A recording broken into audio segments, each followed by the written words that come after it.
Em comemoração aos 20 anos do Estatuto da Advocacia, promulgado no dia 4 de julho de 1994, a OAB lançou um documentário que analisa a história, a relevância e a evolução do texto base para a instituição e os mais de 800 mil advogados que a compõem. Personagens essenciais na construção da Lei 8.906 relembram o passo a passo do texto. O documentário sobre os 20 anos do Estatuto da Advocacia é uma produção do Centro de Memória da OAB. Confira agora.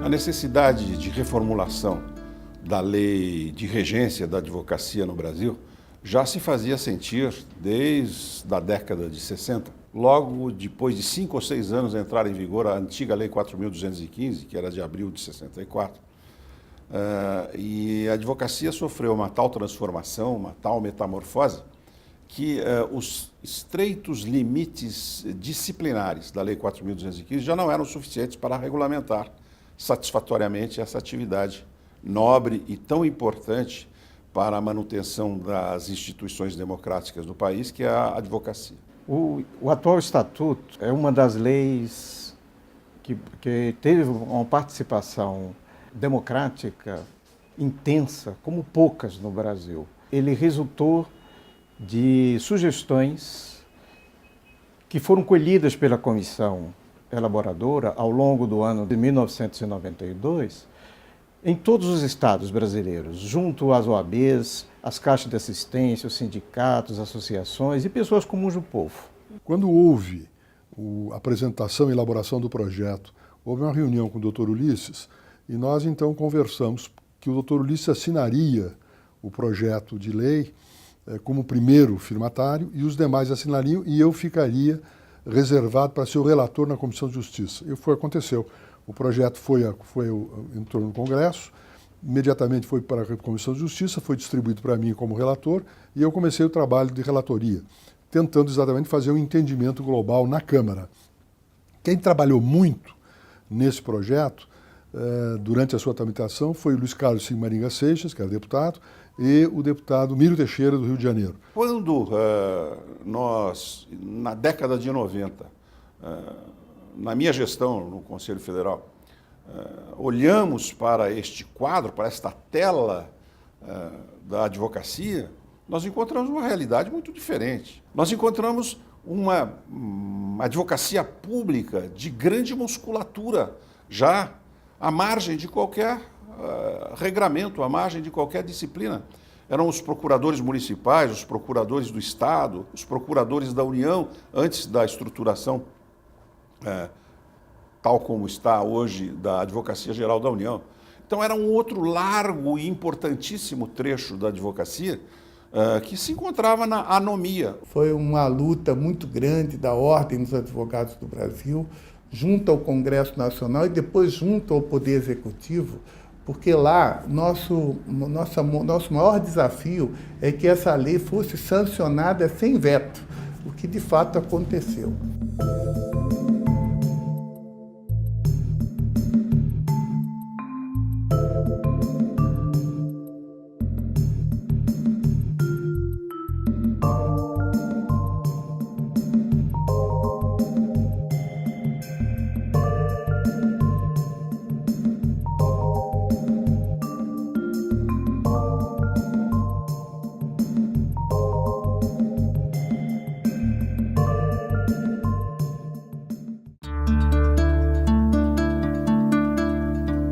O atual estatuto, ele adota claramente a inserção da advocacia pública, do advogado empregado e de um modelo essencial e fundamental que deve ser preservado de sociedade de advogados como atividade meio e não como atividade fim, segundo o modelo que nós não devemos jamais adotar, o modelo anglo-saxônico, que é um modelo mercantilista. O grande compromisso da ordem era fazer com que fosse respeitada a independência técnica do profissional.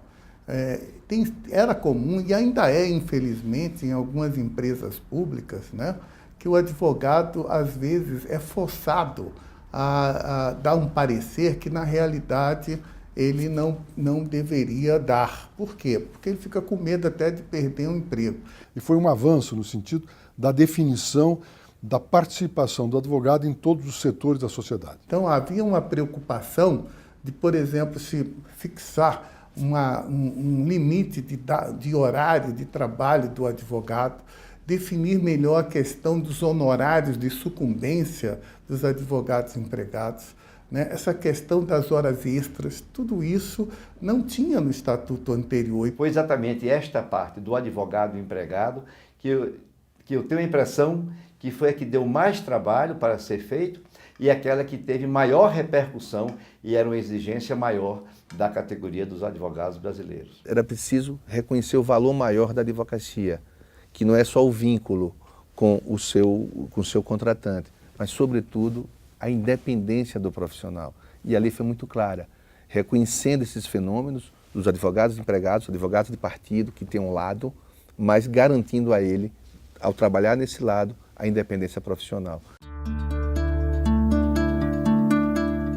Então, essa questão do exame de ordem foi uma grande conquista, porque até a edição do Estatuto, como é que funcionava?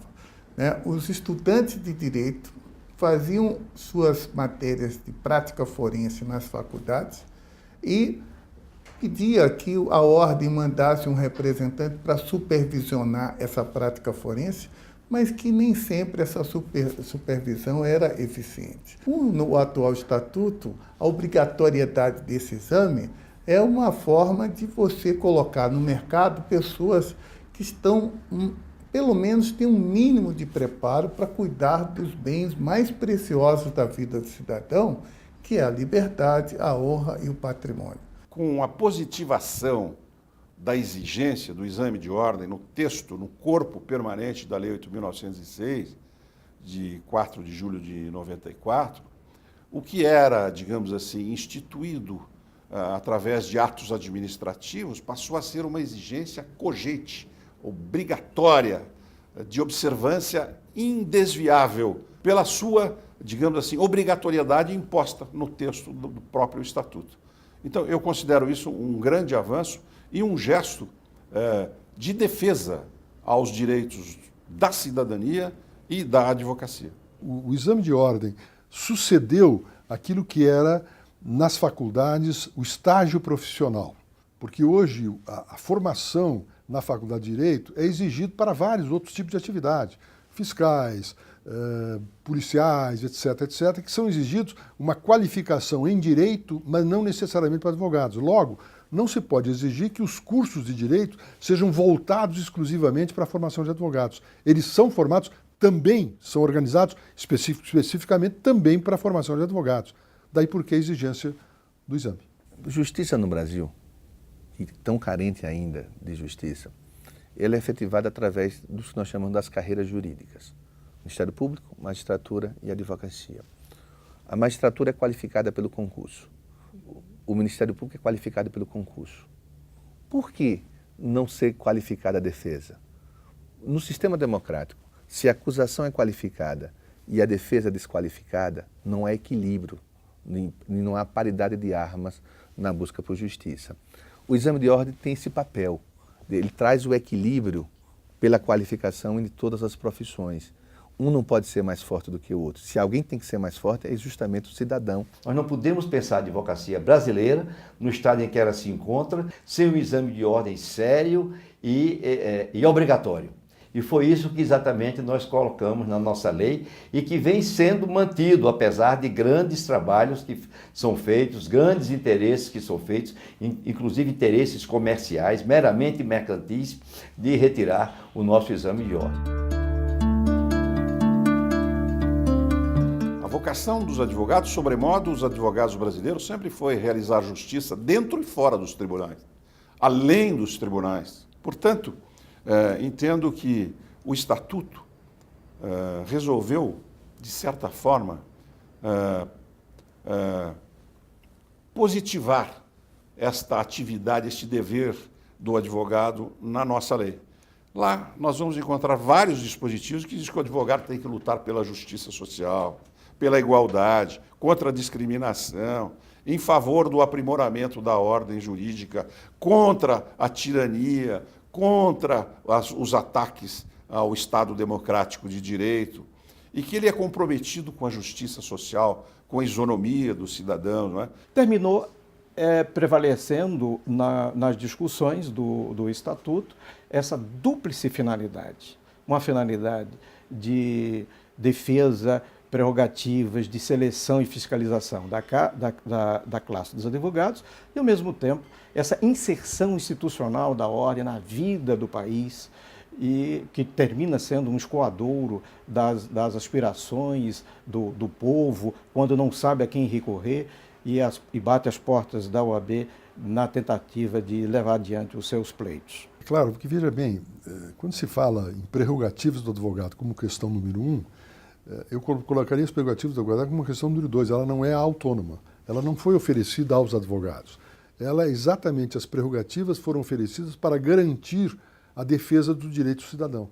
Sem as garantias, você não teria uma defesa do direito do cidadão. Então, as garantias e prerrogativas dos advogados não é algo corporativo, é algo necessário para o livre exercício da defesa dos interesses e direitos e da discussão clara na sociedade. Todas as garantias são justamente para reconhecer a importância do direito de defesa no sistema democrático. Então, efetivamente, isso demonstra que o Estatuto da OAB não é apenas a lei da advocacia, mas é, como eu disse ao presidente Itamar Franco, no ato em que ele sancionou esta lei 8.906, no dia 4 de julho de 1994, eu disse: presidente, a liberdade de fato sempre passou por Minas Gerais, neste país.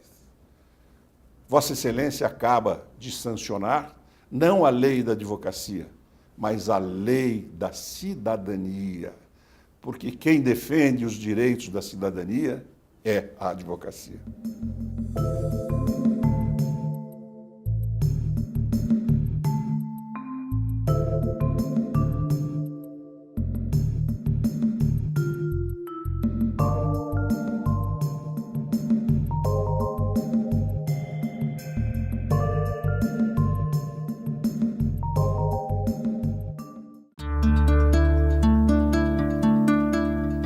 O atual estatuto avançou sobremaneira na questão do capítulo destinado ao advogado empregado, disciplinou melhor, de forma mais justa, a questão das incompatibilidades e impedimentos, né? Tivemos também uma uniformização da inscrição na OAB. Eu entendo que nesses 20 anos ela se mostrou, em primeiro lugar, um instrumento eficiente de defesa do exercício, do livre exercício profissional.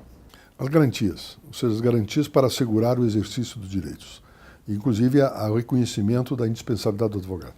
Nós entendemos que essa lei, que foi uma lei bem recebida em todos os setores, que demonstrou o seu perfeito funcionamento e hoje, 20 anos depois, é uma lei que tem a perfeita atualidade, porque defende o advogado com vistas à proteção do exercício da advocacia, que em última análise é a proteção da cidadania e dos direitos difusos, dos direitos coletivos e dos direitos individuais. Mudou a compreensão que o próprio advogado teve da advocacia, ao reconhecer que nós somos, simultaneamente, cidadãos e advogados, que advocacia e cidadania são palavras sinônimas.